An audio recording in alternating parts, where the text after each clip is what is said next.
وبالوالدين إحسانا وذي القربى واليتامى والمساكين وقولوا للناس حسنا وأقيموا الصلاة وآتوا الزكاة ثم توليتم إلا قليلا منكم وأنتم معرضون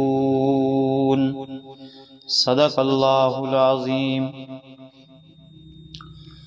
اللهم صل على سيدنا ومولانا محمد وعلى آل سيدنا ومولانا محمد وبارك وسلم ثم صل عليه.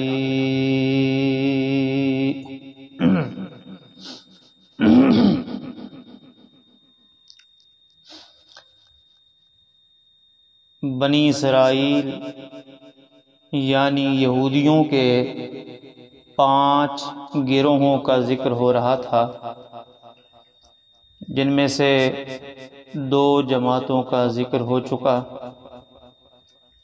آج کے سبق کا جہاں سے آغاز ہو رہا ہے وہاں بنی اسرائیل کے یعنی یہودیوں کے 3 گروہ کا ذکر ہے،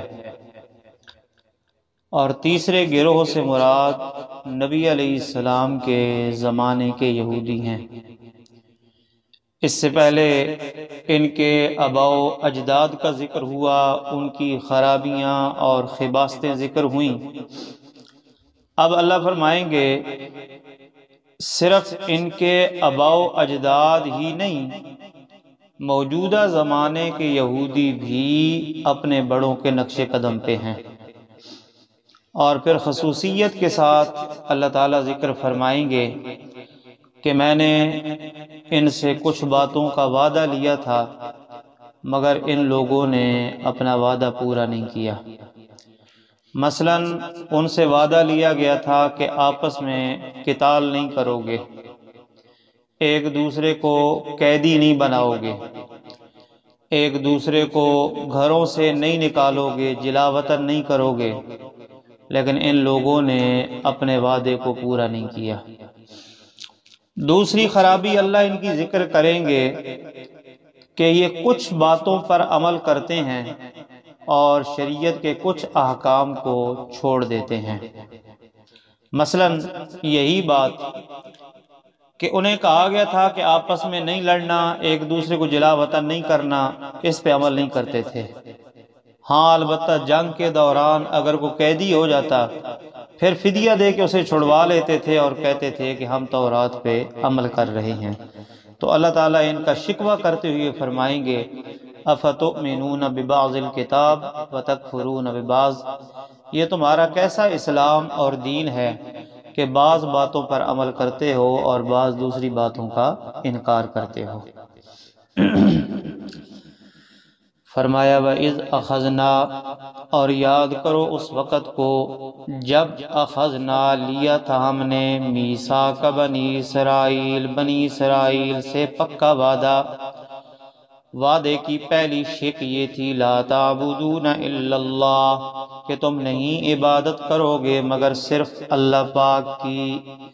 انسان پر جو حقوق لازم ہوتے ہیں 2 قسم کے ہیں، حقوق اللہ اور حقوق العباد، یعنی وعدے میں دونوں باتیں شامل تھیں۔ یہ جو وعدہ تھا لا تعبدون الا اللہ، اس میں ذکر ہے حقوق اللہ کا، یعنی اللہ کے حقوق ادا کرو گے، اور اگلے جملے میں حقوق العباد کا ذکر ہے کہ بندوں کے حقوق بھی ادا کرو گے۔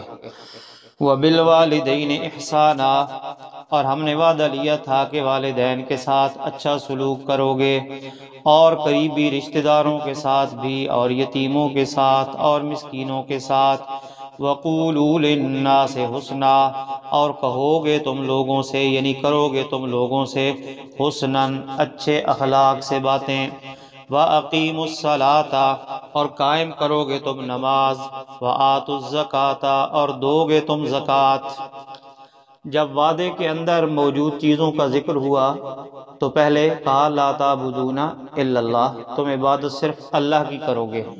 پھر درمیان میں حقوق العباد کا ذکر آیا، آخر میں پھر حقوق اللہ کا ذکر ہے اور عبادت کی دو اہم قسموں کا ذکر ہے، کیونکہ جتنی بھی انسان عبادات کرتا ہے بنیادی طور پہ ان کی دو قسمیں ہیں۔ کچھ عبادات ہیں جن کا تعلق انسان کے بدن کے ساتھ ہے، ان کو عبادات بدنیہ کہتے ہیں، اور ان میں سب سے بڑی عبادت ہے نماز، تو اقیم الصلاۃ میں اس کا ذکر ہے۔ دوسری عبادات جو انسان پہ لازم ہوتی ہیں ان کا تعلق ہے مال کے ساتھ، جن کو ہم عبادات مالیہ کہتے ہیں، اور مالی عبادت میں سب سے بڑی عبادت ہے زکوٰۃ، تو فرمایا آتوا الزکاۃ۔ ثم تولیتم، پھر گئے تم، الا قلیلا منکم، مگر تھوڑے سے لوگ تم میں سے، وانتم معرضون، اور تم ہو ہی پھرنے والے۔ یعنی یہ نہیں کہ صرف اس موقع پہ، تمہاری فطرت میں یہ بات شامل ہے کہ تم اللہ سے وعدے کر کے پھر جاتے ہو۔ اور یاد کرو اس وقت کو جب لیا تھا ہم نے میثاقکم، تم سے پکا وعدہ، لا تسفکون دماءکم، نہیں بہاؤ گے تم آپس میں ایک دوسرے کا خون، ولا تخرجون انفسکم، اور نہیں نکالو گے تم آپس میں ایک دوسرے کو، من دیارکم، گھروں سے، ثم اقررتم، پھر تم نے اقرار بھی کیا، وانتم تشہدون، اور تم اس بات کے گواہ بھی ہو۔ وعدہ لیا، وعدے کا تم نے اقرار بھی کیا، اور اس بات کے گواہ بھی ہو، گواہی بھی دیتے ہو کہ یہ وعدے ہم نے کیے تھے۔ ثم انتم ہؤلاء، پھر تم ہی وہ لوگ ہو، تقتلون انفسکم، جو قتل کرتے ہو آپس میں ایک دوسرے کو۔ حالانکہ یہاں جو لفظ ہے وہ ہے تقتلون انفسکم، قتل کرتے ہو اپنے آپ کو، حالانکہ قتل تو وہ کرتے تھے دوسروں کو۔ پھر یہ جو قرآن نے کہا قتل کرتے ہو اپنے آپ کو، اس کا مطلب یہ ہے کہ اپنے دینی بھائیوں کا قتل ایسے ہی ہے جیسے خود تمہارا اپنا قتل، جس طرح تم اپنے قتل کو پسند نہیں کرتے ایسے ہی اپنے دینی بھائیوں کو قتل بھی نہ کرو۔ اور دوسرا مطلب یہ ہوگا کہ اگر تم کسی کو قتل کرو گے تو کل بدلے میں تم بھی تو مارے جاؤ گے، تو یہ ایسا ہی ہے جیسے کسی دینی بھائی کو قتل کر کے تم نے خود کو قتل کیا ہے۔ وَتُخْرِجُونَ فَرِيقًا مِّنْكُمْ، اور نکالتے ہو تم ایک جماعت کو جو تم میں سے ہیں، مِن دیارہم، ان کے گھروں سے، تظاہرون علیہم، چڑھائی کرتے ہو تم ان پر، بالاسم، گناہ کر کے، والعدوان، اور زیادتی کر کے۔ یعنی جو کچھ تم کرتے ہو اس میں گناہ بھی ہے اور زیادتی بھی ہے۔ گناہ اس لحاظ سے کہ اللہ کا حق ضائع کرتے ہو، اور زیادتی اس لحاظ سے کہ بندوں کا حق ضائع کرتے ہو۔ وَإِن يَأْتُوكُمْ، اور اگر آ جائیں وہ تمہارے پاس اسارا، قیدی بن کر، تفادوہم، تو تم ان کا فدیہ دے کے چھڑوا لیتے ہو، وَهُوَ مُحَرَّمٌ عَلَيْكُمْ إِخْرَاجُهُمْ، حالانکہ حرام کیا گیا تم پر ان کا نکالنا۔ جب انہیں کہا جاتا تھا نا کہ فدیہ کیوں دیتے ہو، کہتے ہیں جی شریعت کا حکم ہے اس لیے فدیہ دے کے چھڑوا لیتے ہیں۔ اللہ فرماتے ہیں فدیہ دیتے ہو شریعت کا حکم سمجھ کے، تو ان کو گھروں سے نکالنا اور جلا وطن کرنا بھی تو شریعت کا حکم ہے، اس پہ عمل کیوں نہیں کرتے؟ افتؤمنون ببعض الکتاب، کیا پس تم ایمان رکھتے ہو ببعض الکتاب، کتاب کے کچھ حصے پر، وتکفرون ببعض، اور تم انکار کرتے ہو کتاب کے کچھ احکام کا۔ فما جزاء من یفعل ذلک، پس نہیں ہے بدلہ اس آدمی کا جو کرے گا یہ کام تم میں سے، الا مگر خزی، ذلت اور رسوائی ہے دنیا کی زندگی میں، ویوم القیامت، اور قیامت کے دن، یردون الی اشد العذاب، وہ لوٹائے جائیں گے سخت ترین عذاب کی طرف، وما اللہ بغافل عما تعملون۔ انسان کو کرتوت اور حرکتیں کرے اور کچھ عرصہ گزر جائے تو بعض اوقات سزا دینے والے بھی اس کے جرائم سے بے خبر اور غافل ہو جاتے ہیں، بندے بھول جاتے ہیں۔ ہو سکتا ہے انسان سمجھتا کہ میں دنیا میں گناہ کر رہا ہوں، مروں گا، پتہ نہیں کتنا عرصہ گزرے گا، پھر قیامت آئے گی، تو سزا کیسے ہوگی قیامت کے دن؟ جرائم یاد ہوں گے تو سزا ہوگی۔ اللہ فرماتے ہیں اللہ تمہاری حرکتوں اور اعمال سے غافل نہیں ہے، اس کو سب پتہ ہے۔ وَمَا اللَّهُ بِغَافِلٍ، اور نہیں ہے اللہ پاک بغافل، غافل، اما ان کاموں سے، تعملون، جو تم کر رہے ہو۔ اولئک الذین، یہی وہ بد نصیب ہیں، اشتروا، جنہوں نے خرید لیا، یا دوسرا معنی جنہوں نے پسند کر لیا دنیا کی زندگی کو، بالآخرت، آخرت کے مقابلے میں، فلا یخفف عنہم العذاب، نہیں ہلکا کیا جائے گا ان سے عذاب، ولا هم ینصرون، اور نہ ان کی مدد کی جائے گی، نہ عذاب میں تخفیف اور کمی ہوگی اور نہ ہی مدد ہوگی کہ مکمل عذاب سے جان چھوٹ جائے۔ اگلے رکوع میں یہودیوں کے، بنی اسرائیل کے چوتھے گروپ کا ذکر ہے، اور اس کے اندر اللہ یہ ذکر فرمائیں گے کہ تم نے میرے ساتھ کیے گئے وعدوں کا جو حشر کیا سو کیا، تم تو اتنے ظالم ہو کہ تم نے انبیاء کرام اور ان کو ماننے والوں کے قتل سے بھی دریغ نہیں کیا۔ یہ چوتھی جماعت کا ذکر ہے۔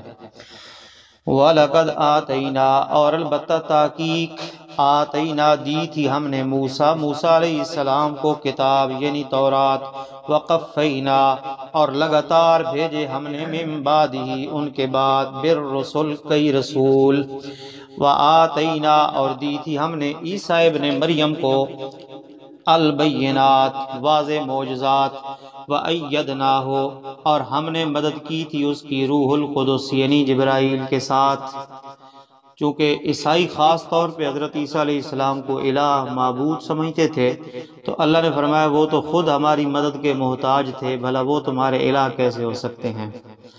أَفَكُلَّمَا جَاءَكُمْ، کیا بس جب بھی آئے گا تمہارے پاس، رسول، کوئی رسول، بما، وہ پیغام لے کر، لا تہوا انفسکم، جس کو تمہارے نفس پسند نہیں کرتے، استکبرتم، تو کیا تم تکبری کرتے رہو گے، فَفَرِيقًا كَذَّبْتُمْ، پس انبیاء کی ایک جماعت کی تم نے تکذیب کی، جھٹلایا انہیں، وَفَرِيقًا تَقْتُلُونَ، اور انبیاء کی دوسری جماعت کو تم قتل کرتے ہو، وَقَالُوا قُلُوبُنَا غُلْفٌ، جب انہیں کہا جاتا تھا قرآن کا پیغام مانو تو وہ کہتے تھے جی کیا کریں، ہمارے دل پہلے سے ہی بھرے ہوئے ہیں، جو چیز پہلے سے بھر چکی ہے اس میں کسی نئی چیز کے ڈالنے کی گنجائش ہی نہیں ہوتی، اس لیے ہم دین کی بات قبول نہیں کرتے۔ وَقَالُوا، اور کہنے لگے، قُلُوبُنَا، ہمارے دل، غُلْفٌ، بھرے ہوئے ہیں، بل، اللہ فرماتے ہیں بلکہ، یعنی دل بھرے ہوئے نہیں ہیں، اصل بات کیا ہے، لعنہم اللہ، اللہ نے لعنت کی ہے ان پر، بکفرہم، ان کے کفر کی وجہ سے، فقلیلا ما یؤمنون، پس بہت تھوڑے ہیں وہ جو ایمان لاتے ہیں۔ اگلی آیت میں اللہ تعالیٰ مزید ان کے جرائم کو بیان کرتے ہیں، اور اللہ فرماتے ہیں ظالموں، تم وہ لوگ ہو جنہوں نے پیغمبر علیہ السلام کے آنے سے پہلے، قرآن مجید کے نازل ہونے سے پہلے، دوسرے لوگوں پہ اپنا رعب اور دبدبہ جما رکھا تھا کہ ان قریب آخری نبی آئے گا اور ہم ان کے ساتھ مل کر تمہارے خلاف لڑیں گے، اور دشمن کے مقابلے میں لڑتے ہوئے تم اللہ سے فتح بھی مانگا کرتے تھے، اس بنیاد پہ کہ یا اللہ ہمیں فتح دے تاکہ کل کو جب تیرا آخری نبی آئے تو ہم اس کے ساتھ مل کر دشمنوں کے ساتھ لڑ سکیں۔ اب ہونا تو یہ چاہیے تھا کہ جب آخری پیغمبر آ گیا تم اپنے وعدے کے مطابق پیغمبر کے ساتھی بن کے دین کے دشمنوں سے لڑتے، لیکن تمہاری حالت یہ ہے کہ اس پیغمبر کا انکار بھی کیا اور اس کے ساتھ دشمنی بھی کی ہے۔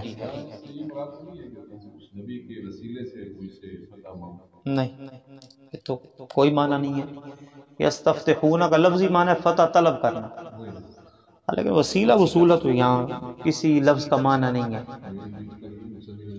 ہاں وہی نا، میں ابھی معنی کرتا ہوں، آپ دیکھیے گا۔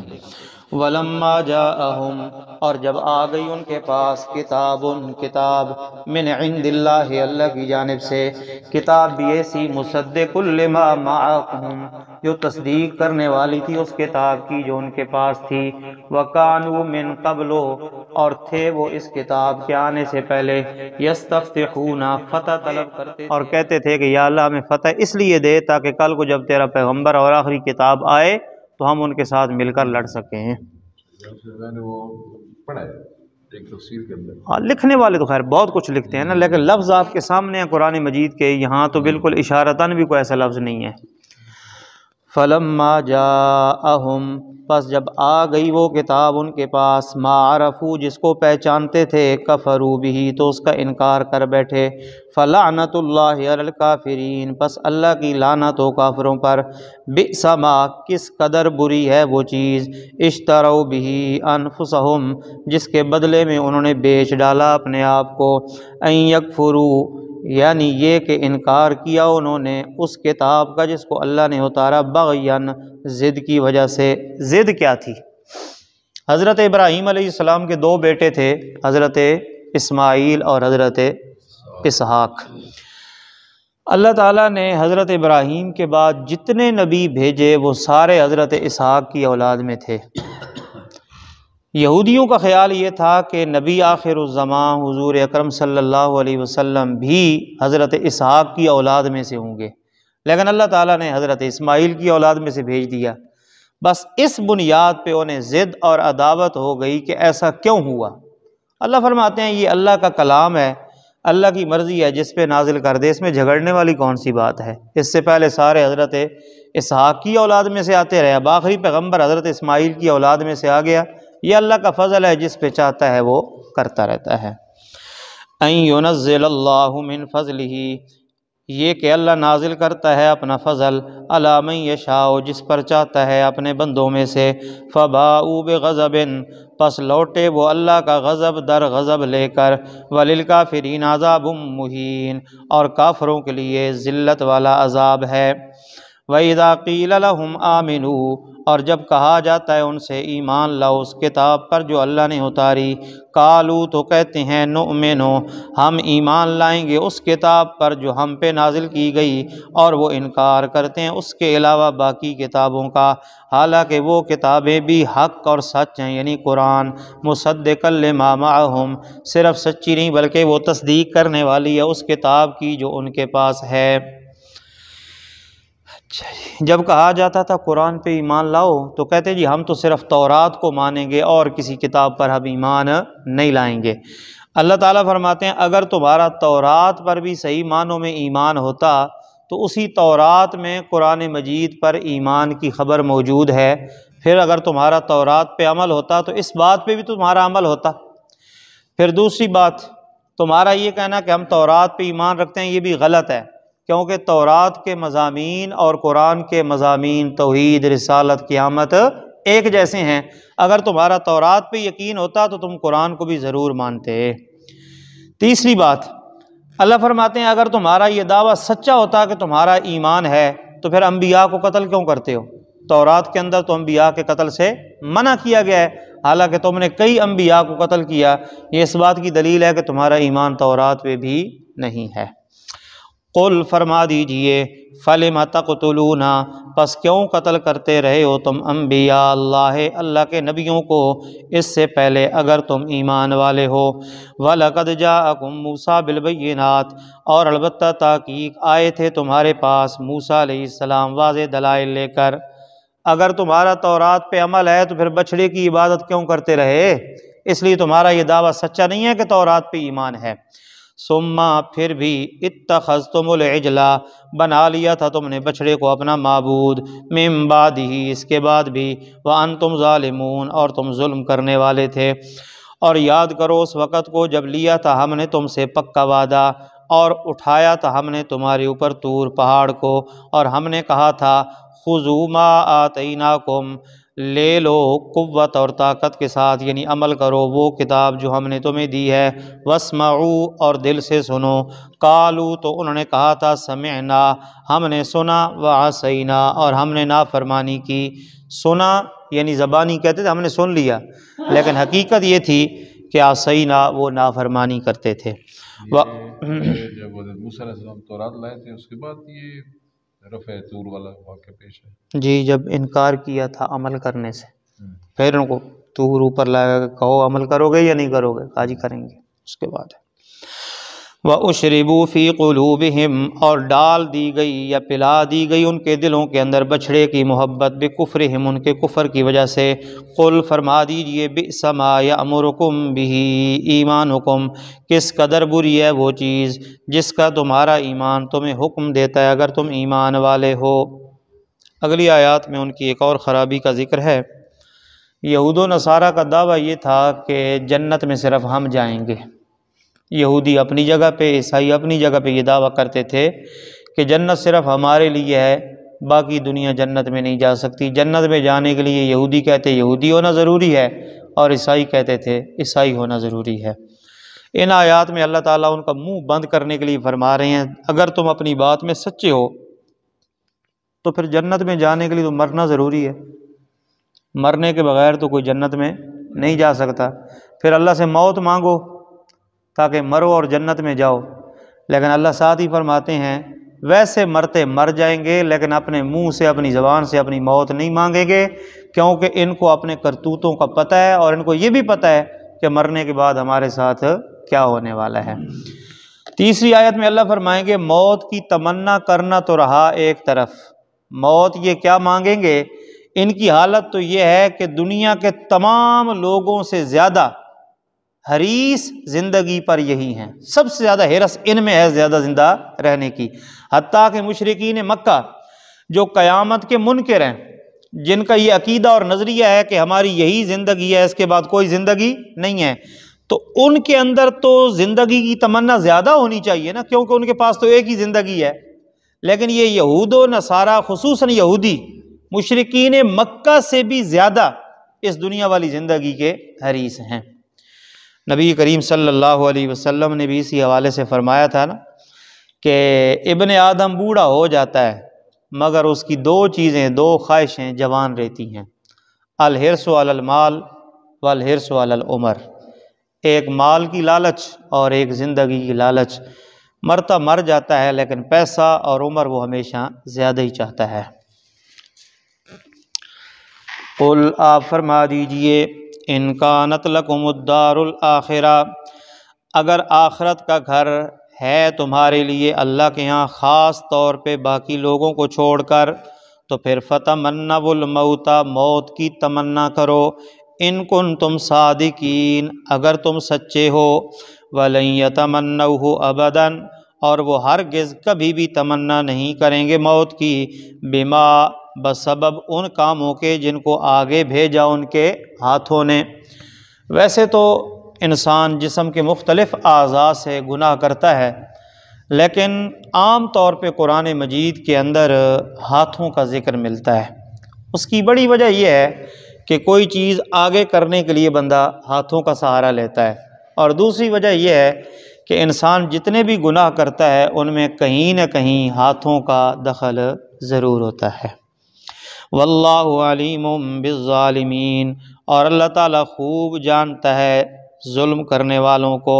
وَلَتَجِدَنَّهُمْ، اور آپ البتہ ضرور پائیں گے ان کو، احرص الناس، لوگوں میں سب سے زیادہ حریص، علی حیات، دنیا کی زندگی پر، حتیٰ کہ وَمِنَ الَّذِينَ أَشْرَكُوا، ان لوگوں سے بھی زیادہ جو مشرک ہیں، حتیٰ کہ حالت ان کی یہ ہے کہ یود احدہم، خواہش رکھتا ہے ان میں سے ہر ایک، لو یعمر الف سنہ، کاش کہ اسے عمر دے دی جائے 1000 سال، وما هو بمزحزحہ، حالانکہ نہیں ہے وہ بچ سکنے والا عذاب سے، ان یعمر، یہ کہ اسے عمر دے دی جائے۔ 1000 سال کا خواہش مند ہے، اللہ فرماتے ہیں اگر اس کی خواہش پوری ہو جائے، تمنا پوری ہو جائے، 1000 سال کی زندگی مل جائے، تب بھی عذاب سے بچ نہیں سکتا۔ واللہ بصیر بما یعملون، اور اللہ خوب دیکھنے والا ہے ان کاموں کو جو وہ کر رہے ہیں۔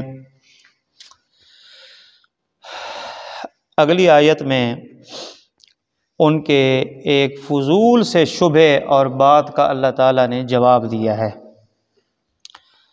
جب ان سے کہا جاتا کہ قرآن پہ ایمان لاؤ تو وہ لوگ کہتے تھے بے قرآن کون سا فرشتہ لے کے آتا ہے؟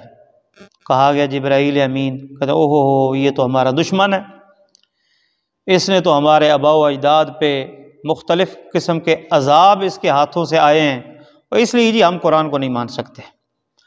اگر کوئی اور فرشتہ ہوتا تو پھر ہم قرآن مجید پر ایمان لانے کے بارے میں سوچ سکتے تھے۔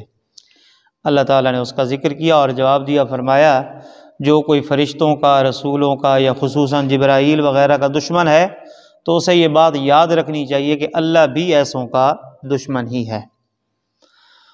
قل آپ فرما دیجئے من کان عدوً جو کوئی ہے دشمن لجبریل جبرائیل علیہ السلام کا، تو اس کی دشمنی کی وجہ کیا ہو سکتی ہے؟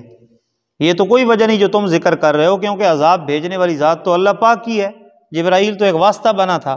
زیادہ سے زیادہ پھر دشمنی کی وجہ یہ ہو سکتی ہے فَإِنَّهُ نَزَّلَهُ عَلَىٰ قَلْبِكَ، بے شک اس جبرائیل نے اتارا ہے آپ کے دل پر، بِإِذْنِ اللَّهِ اللہ کے حکم اور اجازت سے، مصدقاً اس کتاب کو جو تصدیق کرنے والی ہے ان کتابوں کی جو اس سے پہلے ہیں، اور وہ قرآن ہدایت ہے تمام لوگوں کے لیے، وَبُشْرَىٰ لِلْمُؤْمِنِينَ اور خوشخبری ہے ایمان والوں کے لیے۔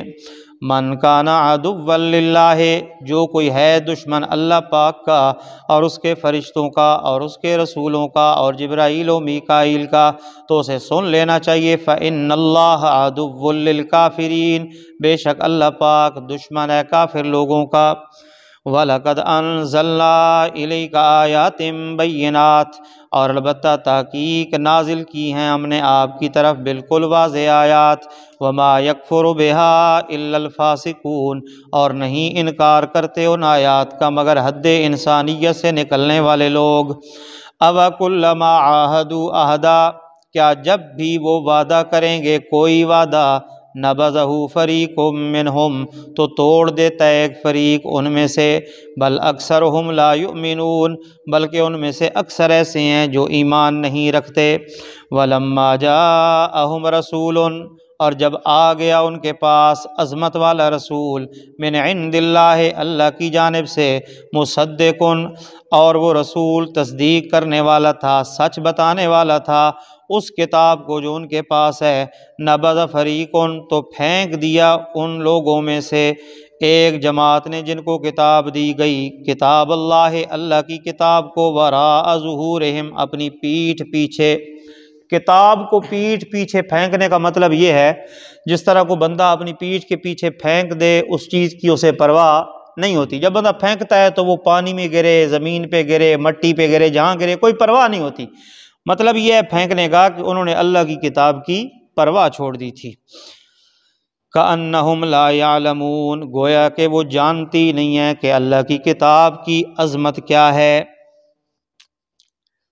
ان یہود کے اندر ایک بیماری یہ بھی تھی کہ یہ جادو ٹونے پہ بڑا یقین رکھتے تھے اور جادو کرتے کرواتے تھے۔ جب ان کو روکا گیا اس سے تو انہوں نے کہا جی حضرت سلیمان علیہ السلام بھی تو جادو کرتے تھے، نعوذ باللہ، اگر ہم کرتے ہیں تو اس میں کون سی خرابی ہے؟ اس آیت مبارکہ میں اللہ تعالیٰ نے اس بات کی حقیقت بیان کی ہے کہ حضرت سلیمان علیہ السلام جادو نہیں کرتے تھے۔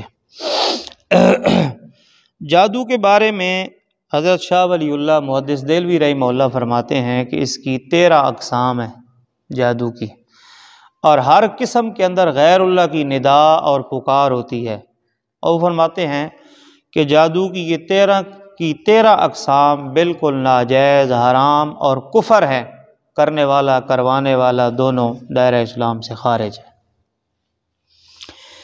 وَاتَّبَعُوا مَا تَتْلُو الشَّيَاطِينُ گناہ ہوتے ہیں یا کافر ہو جاتے ہیں کون جی؟ جادو کرانے والے اور کرنے والے۔ جب غیر اللہ کی پکار ہے تو غیر اللہ کی پکار تو کفر ہے نا۔ حضرت شاہ صاحب کے بیان کے مطابق دنیا سے قرآن و سنت کے مطابق کیا ہے اس کا نچوڑ جو ہے؟ نچوڑ یہی ہے کہ اگر تو غیر اللہ کی پکار ہے تو کفر ہے، نہیں ہے تو پھر حرام ہے۔ یہ تو اب اس جادو پہ منحصر ہے نا کہ اس جادو کے الفاظ کیا ہیں۔ جس طرح کہ نبی علیہ السلام کے سامنے کچھ صحابہ کرام نے عرض کی کہ حضرت ہم زمانہ جاہلیت میں کچھ دم اور منتر کیا کرتے تھے، تو آپ نے فرمایا آرزو علیہ رکاککم، اپنے دم منتر میرے سامنے پیش کرو۔ تو صحابہ کرام نے وہ منتر پڑھے تو جو الفاظ ٹھیک تھے ان کو آپ نے باقی رہنے دیا اور جو غلط تھے ان کو آپ نے ختم کروا دیا۔ تو یہ جادو جو ہے اس کے بھی الفاظ پر ہی انحصار ہے کہ اس میں کون سے الفاظ کا وہ سہارا لیتے ہیں۔ اگر تو غیر اللہ کی پکار ہے تو پھر حرام ہے، کفر ہے، اگر غیر اللہ کی پکار نہیں ہے تو حرام ہے۔ کتاب پڑھی ہے اس میں امام عبداللہ بن مبارک رحمہ اللہ کے حوالے سے یہ بات کی ہے کہ حضرت امی عائشہ صدیقہ رضی اللہ تعالیٰ عنہ بیمار ہو گئی جی، اور کسی علاج سے بہتر نہیں ہو رہی تھی، تو ان کے پڑوس میں، امی عائشہ کے پڑوس میں گھر تھا، وہاں پر کوئی عامل آئے، اچھا، تو انہوں نے ضمناً ذکر کیا کہ امی کی عائشہ کی جو ہے طبیعت ٹھیک نہیں رہتی، تو آپ ذرا ان کو بھی ایسے چیک کر لیں۔ جی وہاں پر جو حیرانگی کی بات یہ ہے کہ انہوں نے کہا کہ ہاں وہ جب اس نے چیک کیا تو کہنے لگا ان پہ جادو کیا ہے، اور ان کی وہ باندی جو اس وقت فلاں گھر میں ہے، اور اس نے ایک بچی اٹھائی ہوئی ہے، اور بچی نے اس کے اوپر پیشاب کر دیا، اتنی بات اس نے کی، اور وہ لوگ بھاگ کر ساتھ ہی گھر تھے، اس گھر میں بھی گئے، وہاں دیکھا وہ باندی نے بچی اٹھائی تھی، اور اس وقت اس کی جگہ یہ ساری گیلی تھی، اور پھر امی عائشہ کو بتایا گیا کہ یوں کہتے ہیں۔ تو حضرت عمر کا دور تھا، پھر اس لڑکی نے بھی اقرار کر لیا واقعی میں نے جادو کیا ہے، حضرت عمر نے اس کو قتل کروا دیا تھا۔ یہ یہاں میرے پاس کتاب پڑھی، اس میں یہ ساری وہ حوالے سے بات ہے، امام عبداللہ ابن مبارک کی کوئی کتاب ہے کوئی حدیث کی، اس کے حوالے سے۔ اب یہ حیران کن ہوتی تو ہیں باتیں، جی ایسے عملیات کے اندر بڑی حیران کن باتیں بھی۔ جی جیسے کل وہ بتا رہے تھے جہاں گئے تھے ہم، ہاں جہاں گاڑی کا کام کروایا ہے، ہاں وہ بتا رہے تھے کہ ہاں بالکل، ہاں وہ وہاں جاتا ہے تو بندہ ایسے خود بخود الٹیاں کھانے لگ جاتا ہے۔ وہ کہتا تھا میں نے کہا تو میں ڈرامہ کر دے، جب میں لیٹا تو میں ان سے آگے نکل گیا، وہ کل چینی گیا نا، وہ خضر لمبڑ ہے گیا۔ وَاتَّبَعُوا مَا تَتْلُو الشَّيَاطِينُ، اور پیچھے چلے وہ ما اس چیز کے جو شیاطین پڑھتے تھے حضرت سلیمان کے زمانے میں۔ حضرت شاہ سلطان ابراہیم رحمۃ اللہ علیہ یہاں دندے کے ایک بزرگ کامل ولی گزرے ہیں، مولانا خلیل احمد صاحب یہ وہاں بھجرنگ کے بڑے اچھے عالم تھے۔ کفر سلیمان، اور نہیں کفر کیا تھا حضرت سلیمان نے۔ اچھا، یہودیوں کا خیال تھا کہ حضرت سلیمان جادو کرتے تھے، اللہ نے جب انکار کیا تو یہ نہیں فرمایا کہ حضرت سلیمان جادو نہیں کرتے تھے، بلکہ کیا فرمایا؟ کفر نہیں کرتے تھے۔ قرآن کا یہ انداز بھی بتا رہا ہے کہ جادو کفر ہے، اور نہیں کفر کیا حضرت سلیمان نے، لیکن شیاطین کفرو، وہ کفر کرتے تھے، کفر بمعنی سحرو، جادو کرتے تھے، یعلمون الناس السحر، وہ لوگوں کو بھی جادو سکھلاتے تھے، وما، اس ما کا تعلق ہوگا ما کفرہ کے ساتھ، سلیمان نے کفر نہیں کیا، اور جو فرشتے تھے بابل شہر کے اندر ہاروت اور ماروت، ان پر بھی جادو نازل نہیں کیا گیا تھا۔ ایک روایت، ایک تفسیر یہ ہے، ایک تفسیر تو یہ ہے نا کہ فرشتے اتارے گئے، ان کو جادو دیا گیا، وہ لوگوں کو بتاتے تھے کہ جادو کا توڑ ایسے کرنا ہے۔ اس صورت میں ما انزل کا تعلق ہوگا واتبعوا ما تتلو کے ساتھ، کہ یہودی اس جادو کے پیچھے چلتے تھے جو حضرت سلیمان کے زمانے میں تھا، اور اس جادو کے پیچھے جو فرشتوں پہ اتارا گیا تھا۔ اور مفسرین کی دوسری جماعت کہتی ہے کہ ما انزل کا تعلق ہے ما کفرہ کے ساتھ، یعنی حضرت سلیمان نے کفر نہیں کیا، جادو نہیں کیا، اور ہاروت ماروت دونوں فرشتوں پر بھی جادو نہیں اتارا گیا، بلکہ جادو کا توڑ تھا، دم کہہ لیں، کچھ منتر وغیرہ تھا۔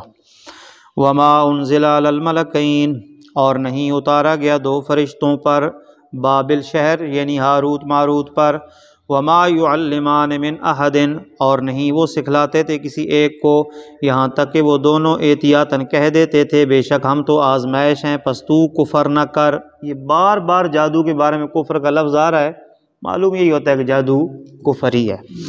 فَيَتَعَلَّمُونَ مِنْهُمَا، پس وہ سیکھ لیتے تھے ان دونوں سے، ما وہ جادو، یفرقون بِهِ، جس کے ذریعے وہ جدائی ڈلوا دیتے تھے میاں بیوی کے درمیان، وما هم بضارین بِهِ من احد الا باذن اللہ۔ سوال کا جواب، سوال یہ ہوتا ہے کہ جادو کے ذریعے میاں بیوی کے درمیان جدائی ڈلوا دیتے تھے، اس کا مطلب یہ ہے کہ جادو بڑی طاقتور شے ہے، اللہ کے حکم پہ بھی غالب آ سکتی ہے۔ اللہ اگلی آیت میں فرماتے ہیں کہ کوئی کسی کو ایسی جادو یا منتر وغیرہ کے ذریعے تکلیف نہیں دے سکتا جب تک کہ اللہ کی اجازت اور مرضی نہ ہو۔ بظاہر ایسے لگتا ہے کہ سبب یہ چیز بنی ہے، لیکن حقیقی سبب اللہ کی اجازت اور حکم ہوتا ہے۔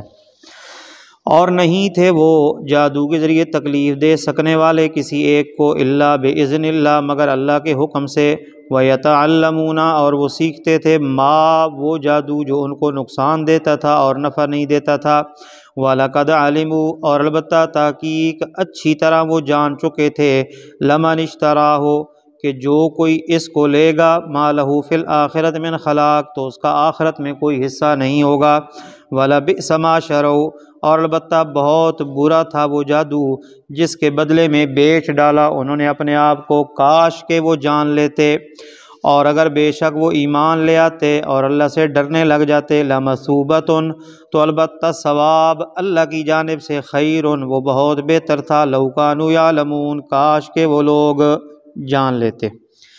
یہاں تک جو یہود کے شبہات اعتراضات تھے ان کا ذکر ہوا۔ اب اگلی آیت میں ان کے ایک اور مکر و فریب کا ذکر ہے۔ کوشش یہ کرتے تھے کہ حضرات صحابہ کرام میں کچھ ایسے اتنا یہ کبھی تھا اور کفر تھا تو پھر اللہ تعالیٰ نے یہ کیوں نازل کیا اس کی، پھر لوگوں کو ایسے جان بوجھ کر میرے ساتھ جہنم میں ڈالنے کے لیے؟ کیا یہود کی کوشش یہ تھی کہ کسی طرح مسلمانوں میں کچھ ایسے الفاظ کو رواج دیا جائے جس کی وجہ سے نہ چاہتے ہوئے بھی مسلمان پیغمبر علیہ السلام کی بے ادبی کریں۔ اس کے لیے انہوں نے ایک طریقہ کار یہ اختیار کیا کہ لفظ راعنا کو انہوں نے رواج بخشا۔ اب راعنا کا ظاہری معنی ہے ہماری رعایت کیجیے، ہماری طرف توجہ کیجیے، لیکن اس لفظ کو زبان تھوڑا ٹیڑھا کر کے اگر راعینا پڑھیں تو معنی ہو جاتا ہے چرواہا۔ اب وہ لوگ ایسے الفاظ شامل کرتے تھے مسلمانوں میں، تو اللہ تعالیٰ نے مسلمانوں کو منع کیا کہ ایسا مبہم اور شبہ والا لفظ اپنی زبان پہ لائے نہ کرو۔ پہلے انہوں نے یہ کام شروع کیا، جب وہ رائے نہ کہتے پیغمبر ان کی طرف توجہ کرتے تو حضرات صحابہ نے بھی شروع کر دیا۔ تو اللہ پاک نے فرمایا کہ ایسا مبہم لفظ نہ بولا کرو، اگر پیغمبر علیہ السلام کی توجہ تمہیں چاہیے ہو، مطلوب ہو، تو اس کے لیے تم انظرنا حضرت ہماری طرف دیکھیں یہ لفظ بولا کرو، اور ویسے کوشش کیا کرو کہ پیغمبر جو کچھ فرما رہے ہوتے ہیں اسی کو توجہ سے دھیان سے سن لیا کرو، یہی کافی ہے۔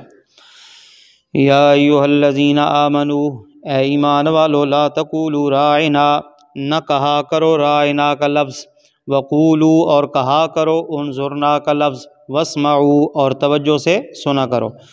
توجہ سے سنو گے تو پھر پیغمبر کو اپنی طرح متوجہ کر کے بات کرنے کی ضرورت ہی نہیں رہے گی۔ وَلِلْكَافِرِينَ عَذَابٌ علیم اور کافروں کے لیے دردناک عذاب ہے۔ ما یود الذین کفروا نہیں چاہتے وہ لوگ جو کافر ہیں اہل کتاب میں سے اور مشرکین میں سے، ان ینزل علیکم من خیر کہ نازل کی جائے تم پر تمہارے رب کی جانب سے کوئی خیر اور بھلائی، واللہ یختص حالانکہ اللہ پاک خاص کرتا ہے برحمتہ اپنی رحمت کے ساتھ من یشاء جس کو چاہتا ہے، واللہ ذو الفضل العظیم اور اللہ پاک بہت بڑے فضل والا ہے۔ اگلی آیت میں ان کے ایک اور سوال کا جواب ہے۔ قرآن مجید کے کچھ احکام ایسے تھے جن کو اللہ تعالیٰ نے پہلے اتارا اور پھر ان کو ختم فرما دیا۔ وہ لوگ اعتراض کر کے کہتے تھے کہ اگر یہ قرآن اللہ کا کلام ہے تو پھر کیا وجہ ہے کہ اللہ ایک حکم نازل کرتے ہیں، کچھ عرصے کے بعد اس کی جگہ پہ کوئی اور حکم آ جاتا ہے، یہ تو پھر مطلب یہ ہوا کہ پہلے اللہ کو پتہ نہیں تھا کہ یہ حکم بعد میں تبدیل ہوگا۔ تو یہ جو احکام تبدیل ہوتے رہتے ہیں یہ اس بات کی دلیل ہے کہ قرآن اللہ کا کلام نہیں ہے۔ اس کا جواب اللہ پاک دیتے ہیں، فرماتے ہیں کہ جب بھی ہم کو حکم منسوخ کرتے ہیں، ختم کرتے ہیں، تو اس کی وجہ یہ ہوتی ہے کہ اس سے بہتر یا اس جیسا کوئی حکم ہم نے اور لانا ہوتا ہے۔ یعنی گویا کہ مطلب یہ ہوا کہ ہم دیکھتے ہیں کہ لوگوں کا فائدہ کس میں ہے۔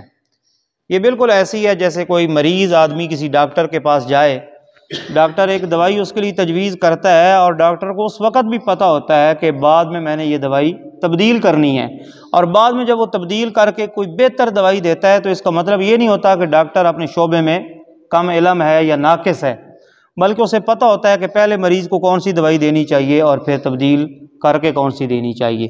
اب جیسے دیکھیں مثلا شراب ان لوگوں کی گھٹی میں پڑی تھی، پانی کی طرح شراب پیتے تھے۔ اب اگر اللہ پاک ایک ہی بار پہلی ہی بار حرام کر دیتے، حضرات صحابہ یقیناً اس پہ عمل کرتے لیکن ہوتا بڑا مشکل، تو اس لیے شراب کو اللہ نے 3 مرحلوں میں حرام کیا۔ پہلے آپ سے پوچھتے ہیں شراب کے بارے میں کیا حکم ہے، تو حکم ہوا کہ بھئی اس میں کچھ فائدے بھی ہیں لیکن گناہ زیادہ ہے۔ اب یہ ایک انداز تھا روکنے کا، بڑے لوگ روک گئے بھئی اس میں تو گناہ بھی ہے، پھر دوسرا حکم نازل ہوا کہ اے ایمان والو نشے کی حالت میں نماز کے قریب بھی نہ جاؤ۔ بہت سارے لوگوں نے چھوڑ دی، بھئی یہ تو اتنی بری چیز ہے کہ اس کے ہوتے ہم نماز بھی نہیں پڑھ سکتے۔ تیسرے نمبر پہ پھر اللہ تعالیٰ نے صاف طور پہ صراحتاً شراب کو حرام کر کے منع فرما دیا۔ تو یہ حکمت اللہ نے بیان کی ہے کہ احکام کی تبدیلی میں حکمت یہ ہے تاکہ لوگوں کے لیے اس پہ عمل کرنا آسان ہو جائے۔ یہاں دو لفظ اللہ نے بولے ہیں، ایک لفظ ہے ننسخ اور دوسرا ہے ننسہا۔ نسخ کا معنی ہوتا ہے ایک حکم کی جگہ پہ دوسرا حکم لانا، اور ننس کا مطلب ہوتا ہے ننسہا کا بھلا دینا، سرے سے ختم کر دینا۔ اصل میں ایک ہے مثلا قرآن مجید کی آیت ہے، الفاظ ہے، اور ایک ان الفاظ کا حکم ہے۔ مفسرین کی اصطلاح میں اگر آیت باقی رہے یعنی الفاظ باقی رہیں اور حکم ختم ہو جائے تو اسے نسخ کہتے ہیں، اور اگر آیت اور حکم دونوں ختم کر دیے جائیں تو اسے انساء یعنی بھلانا کہتے ہیں، کہ وہ بات سرے سے بھلا دی جاتی ہے۔ احکام الہیہ کے اندر جو نسخ ہوتا تھا اس کی کئی صورتیں تھیں۔ مثلا پہلے ایک حکم میں نرمی ہوتی، بعد میں اللہ تعالیٰ اس حکم کے اندر سختی کر دیتے۔ دوسری صورت یہ ہوتی کہ پہلے سختی ہوتی تھی، بعد میں اس میں نرمی ہو جاتی تھی۔ مثلا پہلے سختی تھی، آپ علیہ السلام نے قبرستان جانے سے منع فرما دیا، خبردار کوئی بندہ کوئی مرد عورت قبرستان نہیں جا سکتا، لیکن بعد میں آپ علیہ السلام نے نرمی کی اور فرمایا کنت نہیتکم عن زیارت القبور فزوروها، پہلے میں تمہیں روکتا تھا اب تم قبرستان جا سکتے ہو، تو نرمی آ گئی۔ ایک صورت یہ بھی ہوتی تھی کہ اللہ تعالیٰ نے کوئی حکم دیا اور بعد میں اس کو سرے سے ختم فرما دیا۔ یہ مختلف صورتیں تھیں احکام کی تبدیلی کی۔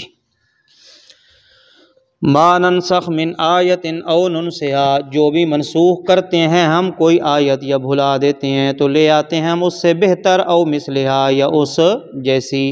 الم تعلم ان اللہ علی کل شیء قدیر، کیا تو نہیں جانتا کہ بے شک اللہ پاک ہر شے پہ قادر ہے، یعنی اللہ چاہتے تو پہلے بھی وہ حکم کر سکتے تھے نازل جو بعد میں کیا ہے۔ تو یہ شیعہ جو ہے یہ عقیدہ بدع کی قائل ہے، اور وہ یہی کہتے ہیں کہ اللہ تعالیٰ کبھی الم تعلم ان اللہ لہ ملک السماوات والارض، کیا تو نہیں جانتا کہ بے شک اللہ پاک اسی کے لیے بادشاہی آسمانوں کی اور زمین کی۔ وما لکم من دون اللہ، اور نہیں ہوں گے تمہارے لیے اللہ کے علاوہ کوئی ولی اور نہ کوئی نصیر۔ ولی اور نصیر دونوں کا معنی قریب قریب ہے، مددگار۔ البتہ فرق یہ ہے کہ ولی اس دوست کو کہتے ہیں جو مصیبت نہ آنے دے، اور نصیر اس دوست کو کہتے ہیں جو آئی ہوئی مصیبت کو دور کر دے۔ اللہ فرماتے ہیں نہ ان کے پاس کوئی ولی ہوگا جو مصیبت آنے نہ دے، اور نہ ان کا کوئی نصیر ہوگا جو آئی ہوئی مصیبت کو ٹال دے۔ ام تریدون، کیا تم چاہتے ہو کہ تم سوال کرو اپنے رسول سے، کما سئل موسیٰ من قبل، جس طرح سوال کیا گیا تھا اس سے پہلے موسیٰ علیہ السلام سے۔ یہ مشرکین مکہ کا کوئی بڑا متبرک قسم کا درخت تھا، تو کسی صحابی نے نبی علیہ السلام سے یہ بات کہی کہ جس طرح ان کا درخت ہے اس طرح ہمارے لیے بھی کوئی درخت مقرر فرما دیجئے۔ تو اس موقع پر اللہ نے یہ آیت نازل کی اور فرمایا کیا تم یہ چاہتے ہو کہ تم بھی اپنے رسول سے ویسے سوال کرو جیسے یہودیوں نے حضرت موسیٰ سے کیے تھے، کہ جب انہوں نے دیکھا ایک قوم کو کہ وہ ایک بت کی عبادت پہ لگے ہوئی ہیں تو موسیٰ علیہ السلام سے کہنے لگے کہ یا موسیٰ اجعل لنا الہا کما لہم آلیہ، ساڈا بھی یہیں دا خدا ہونا چاہیے جویں دا انہاں دا۔ فرمایا جس طرح کا فضول سوال انہوں نے کیا تو تم بھی ایسے سوال کرنا چاہتے ہو، یہ کام مت کرو۔ وَمَن يَتَبَدَّلِ الْكُفْرَ بِالْإِيمَانِ، اور جو کوئی تبدیل کرے گا کفر کو، یعنی تبدیل کر کے لے گا کفر کو ایمان کے بدلے میں، پس وہ گمراہ ہو گیا سیدھے رستے سے۔ وَدَّ كَثِيرٌ مِّنْ أَهْلِ الْكِتَابِ، بہت سارے اہل کتاب یہ چاہتے ہیں لَوْ يَرُدُّونَكُمْ، کاش کہ وہ پھیر دیں تمہیں تمہارے ایمان کے بعد کافر بنا کر۔ کیوں چاہتے ہیں؟ حسدا من عند انفسہم، اپنی طرف سے حسد کرتے ہوئے، باوجود اس کے کہ حق ان کے سامنے ظاہر ہو چکا۔ فاعفو، پس معاف کرو اور درگزر کرو یہاں تک کہ اللہ کا حکم آ جائے جہاد والا، بے شک اللہ پاک ہر شے پہ قادر ہے۔ فی الحال جہاد کا حکم نہیں آیا، اپنی اصلاح جاری رکھو، اور اصلاح ہوگی نماز پڑھنے سے اور زکوٰۃ دینے سے، اور قائم کرتے رہو نماز اور دیتے رہو زکوٰۃ، وما تقدموا لانفسکم من خیر، اور جو کچھ تم آگے بھیجو گے اپنے نفسوں کے لیے پاؤ گے اسے اپنے رب کے ہاں، بے شک اللہ پاک خوب دیکھنے والا ہے ان کاموں کو جو تم کر رہے ہو۔ اب